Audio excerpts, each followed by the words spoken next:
Hello students, welcome to online classes. Today we will do the uses of future indefinite tense. Use of future indefinite tense in various situations. सामान्यतः भविष्य में संपन्न होने वाले कार्यों के लिए सिंपल फ्यूचर का प्रयोग किया जाता है। फर्स्ट पर्सन के साथ शैल तथा second person and third person के साथ विल का प्रयोग करते हैं। जैसे I shall write a letter, he will go to Delhi on next Monday, we may play match, she will buy a pen. You can see here may. Yesterday we talked about may, can, must. These are also used in future tense. तो ये क्या future को show करते हैं, मे, can, must. यहाँ पे next Monday, जो next Monday है ये फ्यूचर को शो कर रहा है। इन this way clause of condition and clause of time वाले वाक्यों में फ्यूचर इंडेफिनिट का प्रयोग किया जाता है। इस संबंध में विस्तार से प्रेजेंट इंडेफिनिट के अध्याय में बताया गया है। तो ये हमने बात की थी if, as soon as, in case, ये कंजक्शंस हैं, इनकी बात हमने कर ली थी प्रेजेंट इंडेफिनिट में। यानी कि I shall go to market if it rains. तो देखिए इस सेंटेंस के अंदर एक तरफ फ्यूचर इंडेफिनिट है और दूसरी तरफ प्रेजेंट इंडेफिनिट है। तो इसके अंदर इफ़ कंजक्शन का यूज़ हुआ है। इफ़ कंजक्शन जोड़ने के लिए यूज़ की गई है दो सेंटेंसेस को। We shall move as soon as the taxi arrives. यहाँ भी देखिए एक तरफ फ्यूचर इंडेफिनिट है और दूसरी तरफ प्रेजेंट इंडेफिनिट है। इसमें भी एज सुन एज कंजक्शन का यूज़ हुआ है। I shall start my work as he comes. As conjunction का यूज़ हुआ है। जैसे I shall start my work, मैं अपना काम शुरू करूँगा जैसे ही वो आता है। ही comes, as he comes.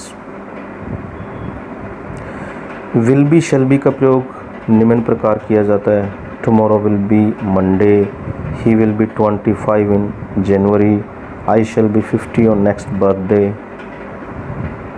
he will be happy to meet you, in this way.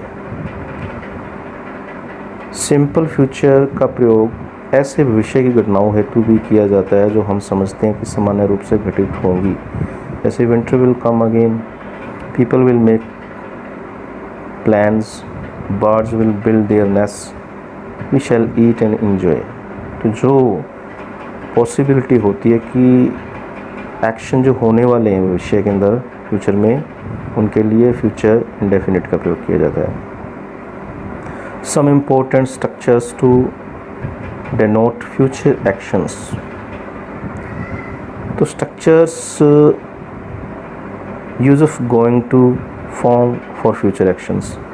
Verb की गोइंग टू फॉर्म का प्रयोग सामान्यतः ऐसी स्थिति में किया जाता है जब वक्ता की इंटेंशन भविष्य में होने वाले किसी कार्य के शीघ्र संपन्न होने के संदर्भ में जाहिर करना होता है। जैसे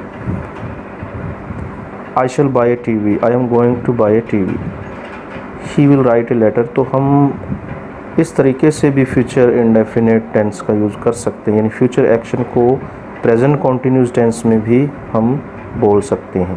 ही is going to write a letter, she is going to inform him, we are going to do this work in this way.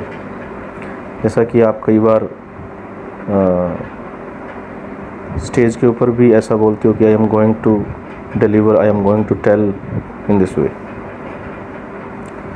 Future actions हेतु अबाउट टू का प्रयोग निम्न प्रकार से किया जा सकता है। देखिए अबाउट टू जो होता है वो हमें क्या बताता है कि होने वाला है, कोई भी काम जो है होने वाला है। तो काम जो होगा वो किस में होगा, फ्यूचर में होगा।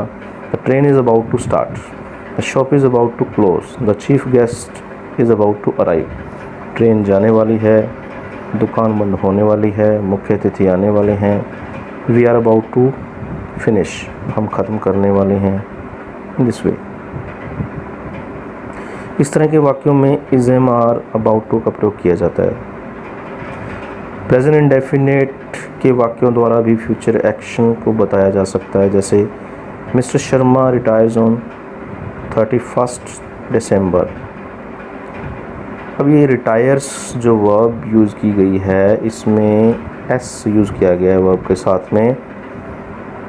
तो ये इसकी ट्रांसलेशन अगर करते हैं तो मीनिंग क्या है कि मिस्टर शर्मा रिटायर होंगे 31 दिसंबर को, यानी कि भविष्य में होंगे। देखिए यहाँ भी the president visits Gujarat tomorrow, कल आएंगे Gujarat president.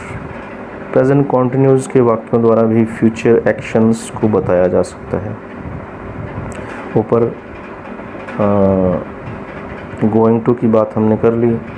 We are meeting today in the evening, हम मिल रहे हैं। The wedding is on Sunday next, इस तरीके से। तो ये एक स्ट्रक्चर और भी है फ्यूचर एक्शंस को बताने के लिए। I am to go there, मुझे वहाँ जाना है।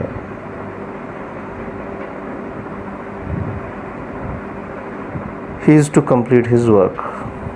अब यहाँ पे वो स्ट्रक्चर बता रहा है is am are +2 plus first form.